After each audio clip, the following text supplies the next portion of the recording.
Okay leaders, అందరికీ శుభోదయం అండి. ఈరోజు మనకు డే 8లో భాగంగా మన దగ్గర ఉన్నటువంటి 6G కానీ 4G కానీ 8Gలో కానీ డిస్ప్లే అయ్యే 12వ రిపోర్టు సీరియల్ నెంబర్ 12లో బ్లడ్ షుగర్ గురించి మనం అందరం కూడా తెలుసుకున్నాం. ఈ టెస్ట్ చేసే ముందు మీరందరూ కూడా ఒక్క విషయం గుర్తుపెట్టుకోవాలి. రాత్రి ఖచ్చితంగా వాళ్ళొచ్చిందే ఎటువంటి మనకు దీర్ఘకాలిక జబ్బులున్నా, అదేవిధంగా మనకొచ్చిందే నిద్ర అనేది బాగా నిద్రపోవాలి. తర్వాత ఎర్లీ మార్నింగ్ ఎంప్టీ స్టమక్‌లో చేసుకుంటే అక్యురెన్స్ జస్ట్ సింప్టమ్స్ కనపడతాయి. కానీ ఇదే ఫైనల్ అని చెప్పేసి మనం వచ్చిందే ట్రీట్మెంట్ చేయడానికి కాదండి. జస్ట్ అబ్రివేషన్ మాత్రం మనందరం కూడా దీంట్లో సింప్టమ్స్ కనపడతాయి. దీన్ని బట్టి మనందరం కూడా మనము ఏ లెవెల్‌లో ఉందో అనేది దాని గురించి తెలుసుకున్నాం. ముందుగా దీంట్లో మనకు బ్లడ్ షుగర్‌లో 3 రకాల రిపోర్ట్‌లు మనకు డిస్‌ప్లే అవుతాయి. ఫస్ట్‌దొచ్చింది కోఎఫిషియంట్ ఆఫ్ ఇన్సులిన్ సెక్రేషన్. అంటే ఇన్సులిన్ యొక్క స్రావ గుణకం అని మనము అంటామండి. ఇది నార్మల్ స్టేజ్ వచ్చింది 2.967 నుంచి 3.52 మధ్య ఉంటే నార్మల్‌గా మనం పసిగట్టవచ్చు. ఈ ఇన్సులిన్ స్రావ గుణకం అనేది పెరిగితే ఏం ప్రాబ్లమ్ వస్తుంది? తగ్గితే ఏం ప్రాబ్లమ్ వస్తుంది? సార్ నా వాయిస్ క్లియర్‌గా ఉంది గదా? Clear sir. ఓకే. క్లియర్‌గా ఓకేనండి. ఉంది సార్. ఇన్సులిన్ యొక్క స్రావ గుణకం పెరిగితే మనకి ఏం ప్రాబ్లమ్ వస్తుందో ఒకసారి మనం చూద్దాం. మన శరీరంలో నిల్వ చేయడానికి క్యాలరీలను కొవ్వులుగా మార్చడానికి తద్వారా ఉబయకాయం అనేది కనిపిస్తుంది. ఇన్సులిన్ యొక్క స్రావ గుణకం పెరిగితే మనకు ఉబయకాయం అనేది ఈజీగా వస్తుందండి. అదే మనకొచ్చింది ఇన్సులిన్ యొక్క స్రావ గుణం తగ్గితే చక్కెర, ప్రోటీన్, క్రొవ్వు, నీరు, ఎలక్ట్రోలైట్ మొదలైన ఇన్సులిన్ స్రావకం సరిపోకపోవడం వల్ల మనకు జీవక్రియ రుగ్మతల్లో ఈ యొక్క ఇది కనిపిస్తుంది మనకు. యాసిడ్ బేస్ బ్యాలెన్స్ రుగ్మతలు తరచుగా తీవ్రంగా సరిపోని ఇన్సులిన్ స్రావంలో కనిపిస్తాయి. మనకు సింప్టమ్స్ పరంగా వచ్చింది దీంట్లో పాలిపాగియా, పాలియూరియా, పాలిడిస్పియా నుంచి ఆకలి మందగించడం, బరువు తగ్గడం, ఉబయకాయం ఎక్కువగా ఉండడం, అలసటగా ఉండడం, బలహీనత లక్షణాలనేవి మనకు ఇన్సులిన్ గుణకం అనేది స్రావ గుణకం తగ్గితే ఈ సింప్టమ్స్ మనకు కనపడతాయండి. దీంతో పాటు మనందరికీ కూడా దీర్ఘకాలికంగా రోజులు హృదయానికి సంబంధించినటువంటి సెరిబ్రోవాస్కులర్ మరియు మూత్రపిండాలు, అదేవిధంగా మన కంటికి నరాల సమస్య ఇవన్నీ కూడా మనం ఐడెంటిఫై చేసుకోవచ్చు. తీవ్రమైన కేసులు, ఒత్తిడిన రోగుల్లో మనకొచ్చింది కీటో యాసిడోసిన్, హైపర్ స్మాల్మస్ కోమా లాక్టిక్ అసిడోసిన్ ఉత్పత్తి చేయడానికి ఈ యొక్క ఇన్సులిన్ స్రావ గుణకం అనేది తగ్గితే ఇది ప్రాణాలకు ముప్పు. మరి తరచుగా మనకొచ్చిన ఇన్ఫెక్షన్ రావడం, మూత్రనాళాల్లో ఇన్ఫెక్షను, క్షయవ్యాధులు అనేది ఈ యొక్క ఇన్సులిన్ స్రావ గుణం అనేది తగ్గిందంటే ఈ ప్రాబ్లమ్స్ అన్నీ మనకొస్తాయి. దీంట్లో second one important star mark పెట్టుకోండి. బ్లడ్ షుగర్ కోఎఫిషియంట్ అనేది ఇది మనం అందరం కూడా ఇంపార్టెంట్ అండి. ఇది మనకు బ్లడ్ షుగర్ యొక్క పెరిగితే దీని నార్మల్ స్టేజ్ వచ్చింది 2.163 నుంచి 7.321 మధ్య ఉంటే నార్మల్‌గా మనం పసిగట్టవచ్చు. అంతకన్నా ఎక్కువ ఉన్న ప్రాబ్లమే, తక్కువ ఉన్న ప్రాబ్లమే. ఈ బ్లడ్ షుగర్ లెవెల్ పెరిగితే మనకి ఏం ప్రాబ్లమ్ వస్తుంది? తగ్గితే ఇన్సులిన్ యొక్క సాగు ఏ ప్రాబ్లమ్ వస్తుంది? దాని గురించి కూడా ఒకసారి మనం తెలుసుకుందాం.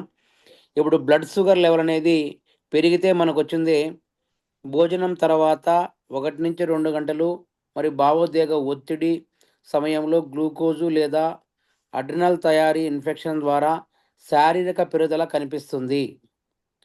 ఈ ఇన్సులిన్ లోపం వల్ల టైప్ 1, టైప్ 2 డయాబెటీస్ అనేది మనకు కనపడుతుంది. రక్తంలో చక్కెర పెంచే హార్మోన్ల స్రావాన్ని పెరుగుదల ద్వారా పూర్వ పిట్యూటరీ మరియు అడ్రినల్ హైపర్ యాక్టివిటీలో కనిపిస్తుంది. సిఎన్ఎస్ కేంద్ర నాడీ వ్యవస్థ వ్యాధులు, అడ్రినల్ కార్డియాక్ హైపర్ యాక్టివ్ వ్యాధులు, హైపోథైరాయిడిజం, వాంతులు, విరేచనాలు, జ్వరము, మనకొచ్చేది మధుమేహము, రకరకాలైనటువంటి సింప్టమ్స్ మనకు కనపడతాయి. రక్తంలో చక్కెర యొక్క స్వల్ప పెరుగుదల కనపడుతుంది. దీన్ని బట్టి మనకు కొంచెం బ్లడ్ షుగర్ పెరిగితే ఇవన్నీ ప్రాబ్లమ్స్ అన్నీ కూడా మనకు వస్తాయండి.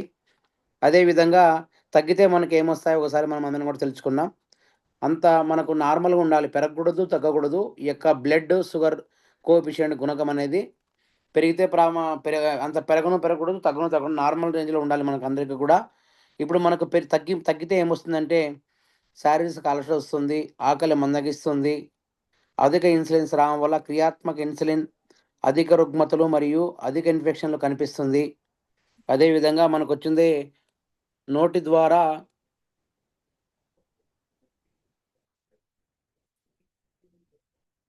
ద్వారా తీసుకునే మన గ్లైసెమిక్స్ మందులు వాడకం ద్వారా ఈ యొక్క ఇమ్యూనిటీ పవర్ అనేది కోల్పోతాము. దాంతో పాటు మనందరికీ కూడా థైరాక్సిన్ సరిపోకపోవడం వల్ల హైపోథైరాయిడిజం, రక్తంలో చక్కెర అధికంగా తగ్గడం వల్ల జన్యు సంబంధమైన లోపం, గ్లైసెమిక్స్ ఇండెక్స్ వ్యాధులు, కిడ్నీ లోపము, రక్తంలో మధుమేహ సమస్యలు, రక్తంలో చక్కెర తగ్గింపుకు మూలం దీర్ఘకాలిక పోషకాహార లోపము మరియు తీసుకున్న కాలేయం గాయం కావడము. ఈ సిమ్టమ్స్‌ని బట్టి మనందరం కూడా ఇక రక్తంలో చక్కెర శాతము లేదా ఇన్సులిన్ శాతం అనేది తగ్గిందంటే ఈ ప్రాబ్లమ్స్ అన్నీ వస్తాయండి. అందుకే ప్రతి ఒక్కరు కూడా అల్లోపతిలో ఏమంటారంటే వన్స్ ఒకసారి మన బాడీలోకి షుగర్ అనేది వచ్చిందంటే లైఫ్ టైం వాడాలా, దానికి ట్రీట్మెంట్ లేదని డబ్బాలు కొడతారు. కేవలం మనం తీసుకున్న ఫుడ్ ఆహారం ద్వారా దీన్ని కంట్రోల్‌లో పెట్టవచ్చు. శాశ్వత నివారణ ద్వారా ఫుడ్ డైట్ ఫాలో అయ్యి మన కేవా సప్లిమెంటరీ వాడామంటే అద్భుతంగా పనిచేస్తుందండి. ఇది second report important star mark పెట్టుకోండి. థర్డ్ వన్ ఇది కూడా ఇంపార్టెంట్ అండి.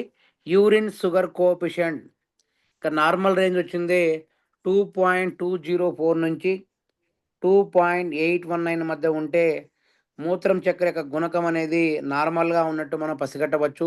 ఇది కూడా సేమ్ అంతే. తగ్గితే మనకు తేలికపాటి పాలిడిస్మియా, పాలిపేజియా మరియు పాలియూరియా, శరీర బౌధ బ శరీరం యొక్క బరువు తగ్గడం ఇయన్నీ సమస్యలొస్తాయండి మనకు. కాబట్టి ఈ యొక్క యూరిన్ షుగర్ కోఎఫిషియంట్ అనేది దీంట్లో తగ్గినా ప్రమాదమే, పెరిగినా ప్రమాదమే.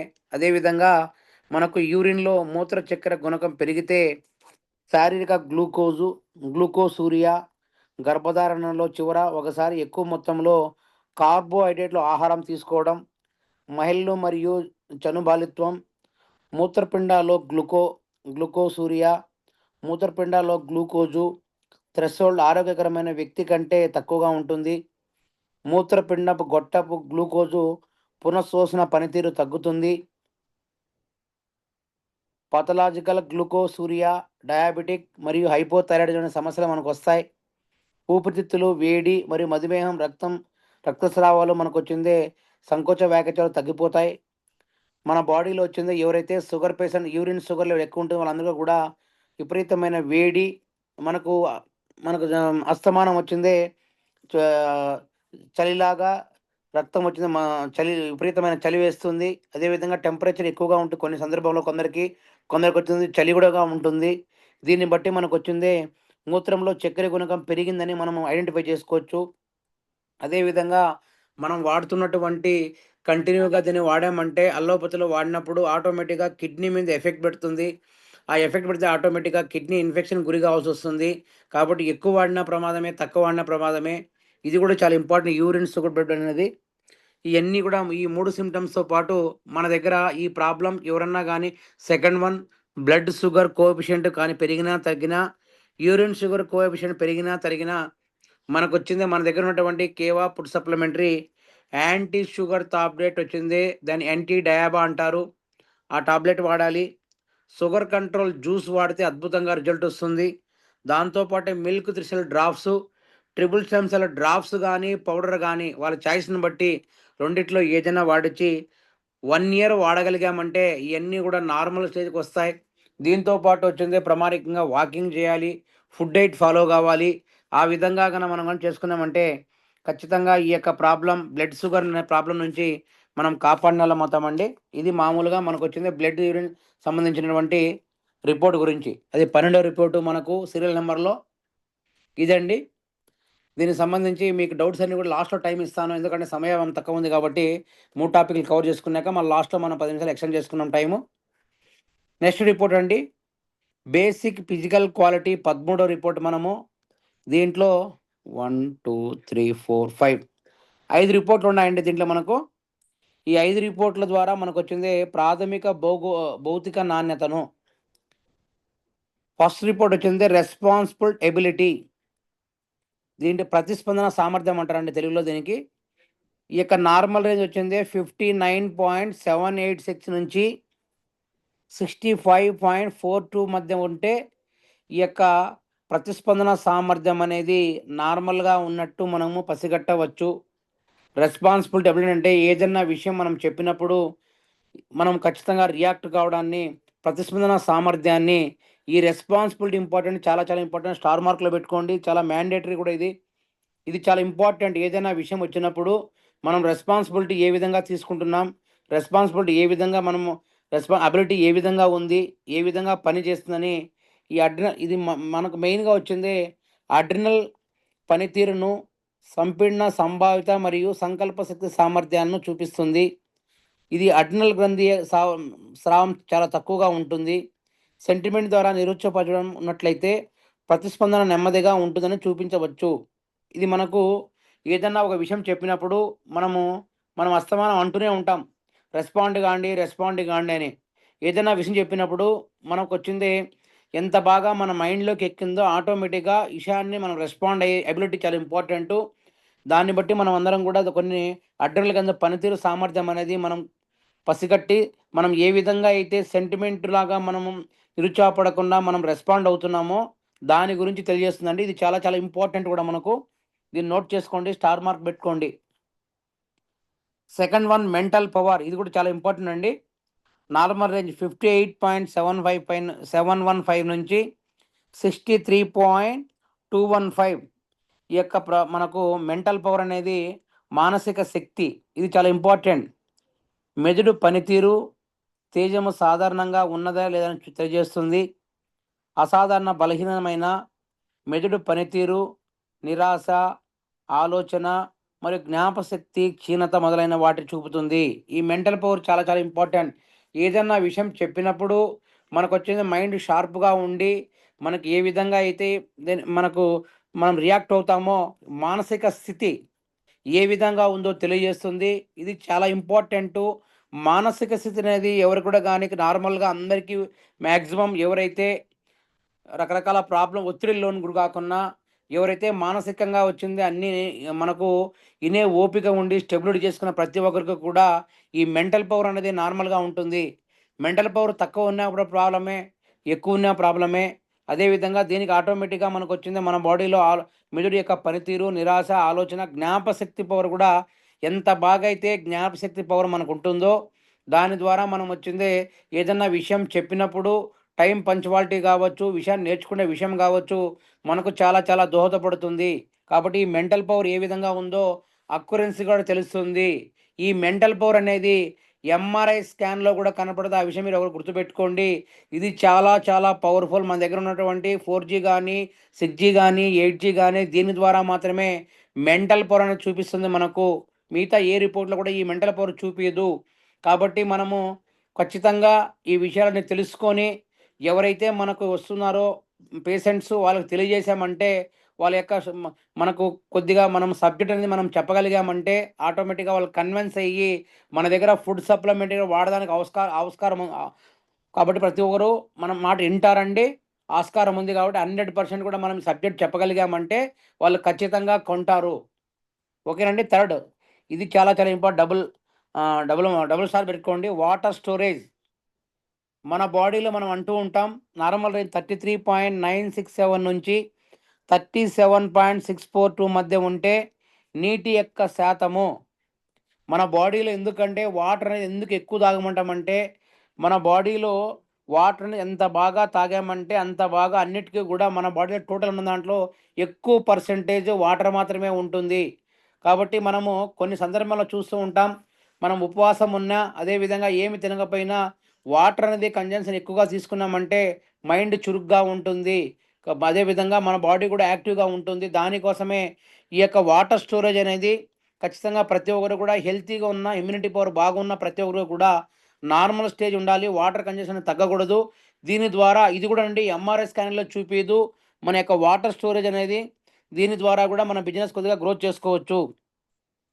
తేమ సాధారణంగా మన శరీరంలో మామూలుగా మనకొచ్చింది తేమ శాతం తక్కువగా ఉంటుంది. వ్యక్తి దాహము మరియు అలసట భావాలు ఉంటుంది. కాబట్టి సముచిత స్థానంగా ఉంటుంది. నీటిని సరిగ్గా తీసుకున్నామంటే మనం దీర్ఘకాల నీటి కొరత సామర్థ్యం ఉన్న చర్మాన్ని పొడి చేస్తుంది. వృద్ధాప్యానికి మనకొచ్చింది వాటర్ అనేది తగ్గిపోయింది. వృద్ధాప్యం అనేది దగ్గరకు తీసుకుంటే మనముగా పసిగట్టవచ్చు. వాటర్ కన్జంప్షన్ చేసినట్టంటే మనం యాక్టివ్‌గా ఉంటాం. అదేవిధంగా చర్మం పొడిబారకన్నా ఉంటుంది. అదేవిధంగా వృద్ధాప్యం రాకుండా ఉంటుంది. మన బాడీలో టాప్ టు బాటమ్ వరకు అన్నీ కూడా షార్ప్‌గా పనిచేస్తాయి. దానికోసమే మనం అందరం కూడా చెప్తూ ఉంటాం. ఖచ్చితంగా వాటర్ అనేది ఎక్కువ తాగాలి, తాగాలని పదే పదే చెప్తూ ఉంటాం. మెయిన్ రీజన్ ఇదండి. దీని ద్వారా కూడా మనము చెప్పామంటే వాటర్ స్టోరేజ్ కెపాసిటీ ఎంతుందో దాని ద్వారా మనము ఈ యొక్క మన మిషన్ ద్వారా మాత్రమే ఐడెంటిఫై చేసుకో బయట ఎక్కడ చెప్పలేమండి. థర్డ్ వన్ ఇది డబుల్ స్టార్ మార్క్ పెట్టుకొని చాలా ఇంపార్టెంట్. నెక్స్ట్ అండి ఫోర్త్ హైపోక్సియా. ఈ హైపోక్సియా నార్మల్ జస్ట్ అబ్జర్వేషన్ మాత్రమే ఇది మనం చూసుకోవాలి. జస్ట్ అబ్జర్వ్ చేయండి దీన్ని. ఇంపార్టెంట్ ఏం కాదు ఇది. 133.642 నుంచి 141.476 మధ్య శరీర కణాల్లో ఆక్సిజన్ కంటెంట్ సాధారణంగా ఉందని తెలుస్తుంది. అసాధారణ కణాల్లో ఆక్సిజన్ కంటెంట్ తక్కువగా ఉంటుంది. శ్వాసకోశ వ్యవస్థ అసాధారణంగా ఉంటుంది మరియు రక్తహీనత ధోరణి మరియు వ్యాయామం లేకపోవడం మనకొచ్చింది దీన్ని తెలియజేస్తుంది. మన కణాల యొక్క క్షీణత, జ్ఞాపక శక్తి కోల్పోవడం, అజీర్ణానికి దారితీస్తుంది. హైపోక్సిమా అనేది ఎక్కువున్నా ప్రమాదమే, తక్కువున్నా ప్రమాదమే. దీని ద్వారా మనం వచ్చింది ఈ విధంగా ఐడెంటిఫై చేసుకొని దీన్ని నార్మల్ స్టేజ్‌లో పెట్టుకున్నామంటే మనకొచ్చింది నా కణాల నుండి క్షీణించిపోకుండా యాక్టివ్‌గా ఉంటాయి. జ్ఞాపకశక్తి వచ్చింది మనం కోల్పోకుండా యాక్టివ్‌గా ఉంటాం. అదేవిధంగా మన బాడీలో తిన్నప్పుడు అబ్జార్ప్షన్ అనేది తినది అరుగుదల బాగా అవుతుంది. దానికోసం ఇదనేది హైపోక్సిమా అనేది చాలా ఇంపార్టెంటు. ఓకేనండి. Last report pH. పీహెచ్ అనేది మనం తాగుతున్న వాటర్‌లో మనందరికీ కూడా ప్రతి ఒక్కరు కూడా పీహెచ్ లెవెల్ సరిగ్గా మెయింటైన్ చేయాలి.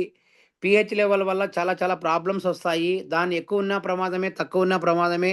దాన్ని కరెక్ట్‌గా మనం వచ్చింది మనకు అసిడిక్ కాకన్నా ఆల్కహాల్ లాగా మనం తీసుకొని పీహెచ్ లెవెల్ నార్మల్ సైజ్‌లో పెట్టుకొని మనం వాడగలిగామంటే హెల్తీగా ఉంటాం. ఇది చాలా ఇంపార్టెంట్ అండి. పీహెచ్ లెవెల్ నార్మల్ రేంజ్ వచ్చింది 7.350 నుంచి 7.450 మధ్య ఉంటే ఇది సాధారణమని మనం పసిగట్టవచ్చండి. ఇది 7.45 కంటే ఎక్కువగా ఉంటే పీహెచ్ క్షారమని. ఈ క్షార శాతం అనేది పెరిగిందంటే మన పక్షవాతం వస్తుంది. అదేవిధంగా శరీర నొప్పులు బలంగా తట్టుకుంటుంది. 7.35 కన్నా తక్కువగా ఉంటే ఆమ్లత్వము మనకొచ్చింది పీహెచ్ అనేది తగ్గినా, పెరిగినా పక్షవాతానికి దారితీస్తుందండి. అదేవిధంగా తగ్గిందంటే ఆమ్లత్వం ద్వారా మన బాడీలో దీర్ఘకాలిక వ్యాధులు దారితీస్తుంది. అదేవిధంగా దీనికి కొన్ని సింప్టమ్స్ కనపడతాయి. ఎప్పుడైతే మనకి యొక్క పీహెచ్ లెవెల్ తగ్గిందంటే మనకు అలసట, ఉబ్బసం, నిద్రలేని సమస్యలు, జలుబు, మధుమేహం, రక్తపోటు, గౌటు రావడము, ఉభయకాడం రావడము, చర్మం పైన ఎక్కువ ముడతలు, మెరుపు లేకపోవడం, శరీరంలో పీహెచ్ విలువ నియంత్రించడానికి 3 యంత్రాలండి. రక్త ప్రోటీను, కార్బోహైడ్రేట్లు పేరుకోకుండా నిరోధించడానికి ఊపిరితిత్తులు కార్బన్ డయాక్సైడ్ ఇస్తుంది. మూత్రపిండాల్లో ఆమ్ల క్షారాలు విస్తరించడానికి మరియు పీహెచ్ విలువ నియంత్రించడానికి హెచ్సిఓ తటస్థీకరణ హెచ్+ అయాను ఉత్పత్తి చేయడానికి ఈ యొక్క పీహెచ్ అనేది దోహదపడుతుంది. అదేవిధంగా ఆమ్ల శరీరం గ్రహించడానికి 2 ప్రధాన కారణాలుగా ఉన్నాయండి. పెద్ద భావోద్వేగ ఒత్తిడి, ఆమ్ల ఆహారాలు అధికంగా తీసుకోవడం, ఆరోగ్యకరమైనటువంటి శరీరంలో కొద్దిగా క్షారంగా ఉండడం, ప్రజలు సులభంగా అనారోగ్యానికి గురవుతున్నారు. అంటే మనం అంటూనే ఉంటాం, వాటర్ అనేది కన్జంప్షన్ మనం వచ్చింది ఎంత బాగా అయితే తీసుకుంటామో, అదే విధంగా దాంట్లో టీడీఎస్ బాగుండాలి, పీహెచ్ లెవెల్ ఉండాలి. అదేవిధంగా మనకు ఓఆర్‌పీ కూడా 3 కూడా బ్యాలెన్స్ చేసుకున్నామంటే, మనకి ఏ సమస్యలు కూడా రావండి. వాటర్ అనేది కన్జంప్షన్ బాగా తెచ్చినామంటే, మనకి ఎక్కువ అసిడిటీ అయినా ఆమ్లత్వం ఉన్నా, క్షారత్వం ఉన్నా ప్రాబ్లమే. నార్మల్ తటస్థంగా ఉండడానికి మనకొచ్చింది ఈ అన్ని నియమాలు పాటించుకొని, మనం అందరం కూడా ఇప్పుడు ఆర్‌ఓ వాటర్‌కి అలవాటు పడినాం. ఆ ఆర్‌ఓ వాటర్ తాగడం వల్ల మనందరికీ కూడా వచ్చిన రకరకాల సమస్యలు వస్తున్నాయి. దానివల్ల వచ్చింది అస్తమానం వచ్చింది, ఉబకాయం ఎక్కువ రావడము, హార్ట్ ప్రాబ్లమ్ రావడము, ఎముకలు పెలిసిపారిపోవడము, ఇయన్నీ మనకు తెలిసిన విషయాలే. దాని ద్వారా మనం అందరం కూడా ఈ యొక్క ఖచ్చితంగా ప్రతి ఒక్కరు కూడా టీడీఎస్ వచ్చింది మనకు. 150 నుంచి 100-200 మధ్య టీడీఎస్, పీహెచ్ వచ్చింది 7 బిలో 7 లోపల 7.5 నుంచి 9 మధ్య ఉన్న తీసుకోవచ్చు. ఓఆర్పి -350 మనకు ఉన్న వాటర్ మనం కానీ తాగలిగామంటే ఈ యొక్క మనకు ఆల్కలైన్ వాటర్ అనేది మన బాడీకి తాగామంటే మనం హెల్తీగా ఉంటాం, ఏ సమస్యలు కూడా రావు. ఒకటి గుర్తుపెట్టుకోండి, 2030 సంవత్సరానికంతా కూడా మెయిన్ ఈ ప్రతి ఒక్కరు కూడా ఈ యొక్క వాటరు, పీహెచ్, టీడీఎస్ లోపం వల్ల ప్రతి ఇంటింటికి కూడా క్యాన్సర్ పేషెంట్ అవుతారని చెప్పేసి సైంటిఫిక్గా ఐసీఎంఆర్ఏ వాళ్ళు కూడా గుర్తించడం జరిగింది. కాబట్టి మనందరం కూడా గుర్తుపెట్టుకొని ఇమ్యూనిటీ పవర్ తగ్గకున్నా ఓఆర్పి, పిహెచ్ లెవెల్కి వచ్చింది ఏ విధంగా ఏది తగ్గకన్నా బ్యాలెన్స్ చేసుకొని మనం కన్నా ప్లాన్ చేయగలిగామంటే మనం వచ్చింది ఫర్దర్గా ఏ ప్రాబ్లం రాకుండా హెల్తీగా ఉండడానికి దోహదపడుతుంది. అందులో వాటర్ అనేది చాలా చాలా వెరీ వెరీ ఇంపార్టెంట్. చాలామంది ఈ వాటర్తోనే మనకు వచ్చింది ఆల్కలైన్ వాటర్తో చాలామంది మనకు వచ్చింది చాలామంది హెల్తీగా ఉంటారండి. ఏజ్ ఎక్కువ ఉన్న వాళ్ళు, పెద్ద పెద్ద వాళ్ళు, రాజకీయ నాయకులు కానీ, పొలిటీషియన్స్ కానీ, అదేవిధంగా హీరోస్ కానీ, హీరోయిన్స్ కానీ వాళ్ళందరూ కూడా ఈ యొక్క వాటర్ ద్వారానే మనకు క్రికెటర్స్ కావచ్చు వాళ్ళందరూ కూడా దాదాపు వాటర్కే మనకు వచ్చింది వేలకు వేలు లక్షలు కూడా పెట్టి కొంటున్నారండి. కాబట్టి మన అందరం కూడా ఈ యొక్క ప్రాబ్లం ఏదున్నా కూడా మన కేవా ఫుడ్ సప్లిమెంటరీలో డైలీ ప్లస్ టాబ్లెట్ వాడాలి మనము. కేఎండిలో మీ అందరికీ కూడా తెలుసు 84 అయానిక్ ట్రేస్ ఉన్నాయి. దాంతోపాటు సిటీఎండి ఇవ్వండి, దాంట్లో 72 అయానిక్ ట్రేట్స్ ఉంటాయి. దీంతోపాటు హిమాలయన్ శిలాజిత్ లిక్విడ్ రెజిమ్, దాంట్లో 92 రకాల అయానిక్ ట్రేట్స్ ఉన్నాయి మనకు ఈ 3. దాంతోపాటు ఒకవేళ బడ్జెట్ పెట్టుకోగలిగితే ట్రిపుల్ స్టెమ్ సెల్ పౌడర్ కూడా యాడ్ చేశారంటే ఇక బ్యాలెన్స్ అన్నిటికీ మనకు ఫిజికల్ బాడీ యొక్క ఫిజికల్ క్వాలిటీని ఎంత బాగా హెల్తీగా ఉంటామని చెప్పి మనం సైంటిఫిక్గా ప్రూవ్ చేయడం జరిగింది. కాబట్టి ఇది 13 రిపోర్ట్ అండి. Next last report human toxins, మానవ విషం. దీంట్లో 4 రకాల రిపోర్ట్లు వస్తాయి మనకు. ఇది కూడా చాలా ఇంపార్టెంట్ మన అందరికీ కూడా. స్టిమ్యులేటింగ్ బేవరేజ్, ఉత్తేజపరిచే పానీయం. దీని యొక్క సామర్థ్యం 0.209 నుంచి 0.75 మధ్య ఉంటే నార్మల్గా మనం పసిగట్టవచ్చు. మనము ఉత్తేజపరిచే పానీయం అనేది ఎలక్ట్రోలైట్లు అసలు ఎక్కువగా ఉండవు లేదా తక్కువగా ఉండవండి. ఈ ఉత్తేజపరిచే పానీయాల్లో ప్రధాన పదార్థాలు చక్కెర లేదా సాచరిన్, వర్ణక ద్రవము, కార్బోహైడ్రేట్స్ మరియు కార్బన్ డైఆక్సైడ్ ఉంటుంది. ఈ ఉత్తేజపరిచే పానీయాలు నిర్దిష్టమైనటువంటి క్యాలరీలు కావడం వల్ల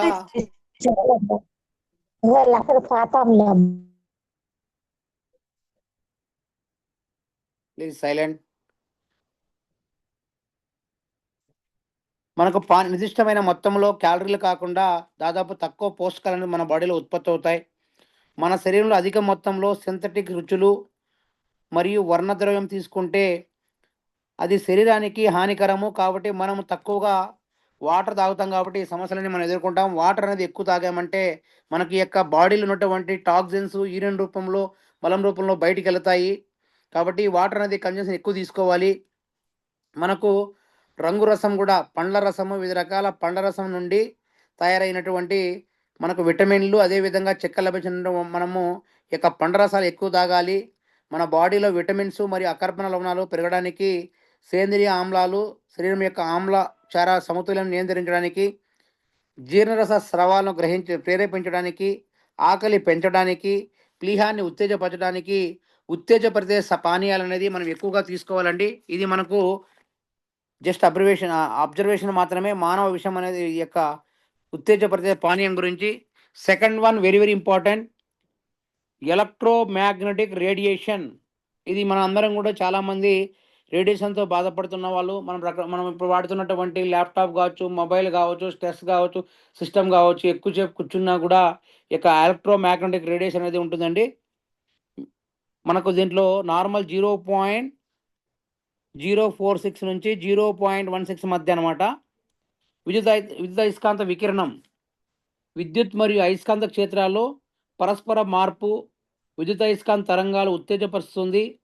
ప్రస్తుత విద్యుదయస్కాంత కాలుష్యము, మురుకునీరు, వ్యర్థ వాయువులు శబ్దం కంటే ముందు స్థానంలో మొదటి ప్రాణత కాలుష్యంగా మారింది. మానవ శరీరం పైన విద్యుదయస్కాంతాల వికిరణం యొక్క హాని ప్రభావం ప్రధానంగా చూపుతుంది. దీని ద్వారా మనకు వచ్చింది నాడీ సంబంధమైన వ్యాధులు, పునరుత్పత్తి అంటే ఇన్ఫెర్టిలిటీ, హృదయము మరియు హార్ట్ సంబంధం రిలేటెడ్, ఇమ్యూనిటీ పవర్ పనితీరు, కంటి చూపు మందగించడం, రకరకాలైనటువంటి ప్రాబ్లమ్స్ మనకొచ్చింది. ఎలక్ట్రోమాగ్నెటిక్ రేడియేషన్ వల్ల రకరకాల ప్రాబ్లమ్స్ మనం పే చేసినట్టు ఉంటుంది. మన దగ్గర అద్భుతమైనటువంటి ప్రొడక్ట్ మీ అందరికీ కూడా తెలుసు. ఏదైతే మనకు ఈ యొక్క ఎలక్ట్రోమాగ్నెటిజం ప్రాబ్లంలో వచ్చిందో నార్మల్ ఉన్నా ఎక్కువన్నా కూడా మనకొచ్చింది యాంటీ రేడియేషన్ కార్డు మనము ఇవ్వగలిగామంటే అద్భుతంగా పనిచేస్తుందండి. కాబట్టి ప్రతి ఒక్కరు కూడా ఈ యొక్క యాంటీ రేడియేషన్ కార్డుని ఈ ప్రాబ్లం ఉన్న వాళ్ళకి ఇవ్వండి. అద్భుతంగా పనిచేస్తుంది. దీని ప్రధానంగా మనకు హెడ్‌ఏక్ వస్తుంది. తల తిరగడము, జ్ఞాపశక్తి కోల్పోవడము, ఏకాగ్రత లేకపోవడము, నిరాశ చెందడము, చిరాకుగా ఉండడము, మహిళలు రుగ్మతగా ఉండడం, రొమ్ము క్యాన్సర్ రావడము, చర్మ వృద్ధాప్యం తగ్గిపోవడము, శ్వాస తీసుకోవడంలో ఇబ్బంది, వెన్నుపూస మొదలైన లక్షణాలు ఎలక్ట్రోమాగ్నెటిక్ రేడియేషన్ వల్ల ఈ అన్ని ప్రాబ్లమ్స్ మనము పే చేయాల్సి వస్తుంది. ఇది చాలా చాలా ఇంపార్టెంట్. వెరీ వెరీ ఇంపార్టెంట్ అండి. ఎలక్ట్రోమాగ్నెటిక్స్ ఎందుకంటే చాలామంది మీ అందరికి కూడా తెలుసు రుసునాల్లో దెబ్బతిని ఇన్ఫెర్టిలిటీ ప్రాబ్లం ఆడవాళ్ళు కావచ్చు, మగవాళ్ళు కావచ్చు, ఈ యొక్క రేడియేషన్ ప్రాబ్లం వల్ల ఎన్నో రకాలైనటువంటి ప్రాబ్లమ్స్ పే చేయాల్సి వస్తుంది. ఈ యొక్క ఎలక్ట్రోమాగ్నెట్ అనేది మనకు వచ్చింది. పనుకునేటప్పుడు కూడా మొబైల్ అనేది మన దగ్గర మనకు దాదాపు 100 మీటర్ల దూరంలో పెట్టుకొని పనుకున్నామంటే హెల్తీగా ఉంటాం. రేడియేషన్స్ వచ్చింది అంత బాగా ఉంటాయి. ఎందుకంటే ఇప్పుడు అంతా టెక్నాలజీ మనకు 5G వచ్చేసింది కాబట్టి రేడియేషన్ పవర్ ఎక్కువగా ఉంటుంది. ఎన్నిటికీ మనకొచ్చింది మన దగ్గర కేవా బయో ఎనర్జీ కార్డ్ మనం వాడగలిగామంటే ఈ యొక్క దీన్ని చాలా ఇంప్లిమెంట్ చేసుకోవచ్చు. ఇది చాలా ఇంపార్టెంట్ అండి. Third one tobacco, nicotine. ఇది చాలా చాలా ఇంపార్టెంట్. నార్మల్‌గా వచ్చేది స్టార్ మార్క్ పెట్టుకోండి. థర్డ్ రిపోర్టు 0.124 నుంచి 0.453 మధ్య పొగాకు లేదా నికోటిన్ అండి. ఈ యొక్క ధూమపానాల వల్ల మనకొచ్చింది చాలా ప్రమాదాలున్నాయండి. ధూమపానాలు మన శరీరంలో ప్రతి భాగాన్ని దెబ్బతీస్తాయి. క్యాన్సర్ వస్తుంది, తలలో రకరకాల ప్రాబ్లమ్స్ వస్తాయి, మెడలో జబ్బు వస్తుంది, లంగ్స్ ప్రాబ్లమ్ వస్తుంది, లుకేరియా వ్యాధి వస్తుంది, ఇప్పుడు మనకు ఉబకాయం వస్తుంది, కిడ్నీలో సమస్యలు వస్తాయి, ప్రాంక్రియాటిక్ సమస్యలు వస్తాయి, కోలాన్ దెబ్బతింటుంది, మూత్రాశయంలో ఇబ్బందులు వస్తాయి, సర్వికల్ దెబ్బతింటుంది, దీర్ఘకాల వ్యాధులు వస్తాయి, స్ట్రోక్ వస్తుంది, అంధత్వం వస్తుంది, గమ్ ఇన్ఫెక్షన్ వస్తుంది. అదేవిధంగా మన బాడీలో హృదయ ధమని చీలిపోతుంది, గుండె జబ్బులు వస్తాయి, న్యూమోనియా వస్తుంది, దమలు గట్టిపడతాయి, దీర్ఘకాలిక ఊపిరితిత్తుల వ్యాధులు అస్తమా వస్తుంది. అదేవిధంగా టొబాకో అనేది మనకి ఎక్కువ తీసుకున్నామంటే సంతానోత్పత్తి తగ్గిపోతుంది, హిప్ ఫ్రాక్చర్ అవుతుంది. సిగరెట్ యొక్క ప్రధాన హానికరమైన భాగం టార్, నికోటిన్ అండ్ టార్‌లో ఒక భాగం అండి. సిగరెట్ తాగనవసరం అవసరం లేదండి. మనం వాడుతున్నటువంటి కోల్గేట్ పేస్ట్‌లో కావచ్చు, రకరకాల హెచ్‌వై‌జెడ్ పేస్ట్‌లో కావచ్చు, దాంట్లో అంతా కూడా పొగాకు, నికోటిన్ కంటెంట్ ఎక్కువగా ఉంటుంది. దీన్ని బట్టి కూడా మనం వచ్చింది మన మన పేస్ట్‌లు అమ్మడానికి మన బయటున్న కంపెనీకి మనకు కంపారిజన్ చూపిస్తూ, ఈ విధంగా మనం అందరం కూడా ఈ పేస్ట్ వాడడం వల్ల మీకొచ్చిన నికోటిన్, టొబాకో కంటెంట్ ఎక్కువగా ఉంటుంది. అదే విధంగా మీరొచ్చింది కాఫీ గాని, టీ పానీయాలు సేవించినప్పుడు మనకొచ్చింది ఈ ప్రాబ్లమ్స్ మనం ఎక్కువగా ఉంటుంది కాబట్టి, మనం దీని ద్వారా గ్రీన్ టీ అమ్మవచ్చు. అదే విధంగా మన దగ్గర ఉన్నటువంటి టొబాకో ఏదైతే ప్రాబ్లమ్ ఉందో మనకు అడిక్షన్ డ్రాప్స్ మనం అమ్మవచ్చు. కాబట్టి దీన్ని ఈ సింప్టమ్స్‌ను చూపిచ్చి మనం ఈ విధంగా పనిచేస్తుంది లైవ్‌లో డెమో ఇవ్వగలిగామంటే ఈ యొక్క ప్రాబ్లమ్స్ అన్నిటిని కూడా మనం కాపాడడం అవుతాం. ఇది చాలా ఇంపార్టెంట్ అండి. అదే విధంగా దీంట్లో మరొక మనకు గుండె సంబంధమైన జబ్బులు, మస్తిష్క రక్తనాళాల ప్రభావాలు, శ్వాసకోశం అంటే లంగ్స్‌లో చాలా ఇబ్బంది అవుతుందండి. టొబాకో, పాన్, గుట్కా, మసాలాలు అదేవిధంగా అస్తమానం టీ ఎక్కువ తాగే వాళ్ళకు ఈ యొక్క ప్రాబ్లమ్స్ వస్తుందండి. కాబట్టి దీని నుంచి మనం అందరం కూడా చాలా హైలైట్ పాయింట్ ఏంటంటే థర్డ్ మనకు టొబాకో, నికోటిన్ అనేది ప్రతి ఒక్కరు కూడా మనం చేయొచ్చు. చాలామంది అంటారు, "సార్ నాకు టీ అలవాటు లేదు. నాకు నేను బీడీ తాగను, సిగరెట్ తాగను, గుట్కా అలవాట్లే" అంటే మన ఇంట్లో కనీసం పేస్ట్ అన్నా వాడతారు కదా! దాంట్లో నికోటిన్ కంటెంట్ ఎక్కువగా ఉంటుంది. దాన్ని బట్టి దీని ద్వారా మనం వాడొచ్చని మనం రెక్టిఫై చేసి చెప్పొచ్చండి. ఇది మనము మన దగ్గర ఉన్నటువంటి లాస్ట్ రిపోర్ట్ అండి. టాక్సిన్ పెస్టిసైడ్ రెసిడ్యూస్ పురుగుల మందుల యొక్క అవశేషాలండి.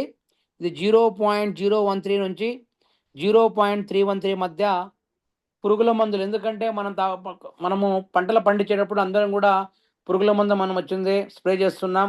దానివల్ల విషపూరితమైనటువంటి జీర్ణక్రియలు, అదేవిధంగా మనకొచ్చింది మన మన బాడీ పైన, అదేవిధంగా మనం వాడే వ్యవసాయ ఉత్పత్తుల పైన పురుగు మందులు ఎక్కువ స్ప్రే చేయడం వల్ల పర్యావరణానికి వచ్చింది రకరకమైన గాలి పీల్చడం ద్వారా రకరకాల ప్రాబ్లమ్స్ అన్నీ కూడా మనం పే చేయాల్సొస్తుంది. ఈ యొక్క పురుగుల మందు ఎక్కువగా వాడడం వల్ల మనకొచ్చింది హార్మోన్‌లొచ్చింది చనిపోతాయి. మహిళలకు ఇన్ఫెర్టిలిటీ సమస్యొస్తుంది. పురుషులో వచ్చిందే మనకొచ్చింది వృషణాల్లో దెబ్బతింటాయి. తక్కువ స్పెర్మ్ కౌంట్ ఒస్తుంది.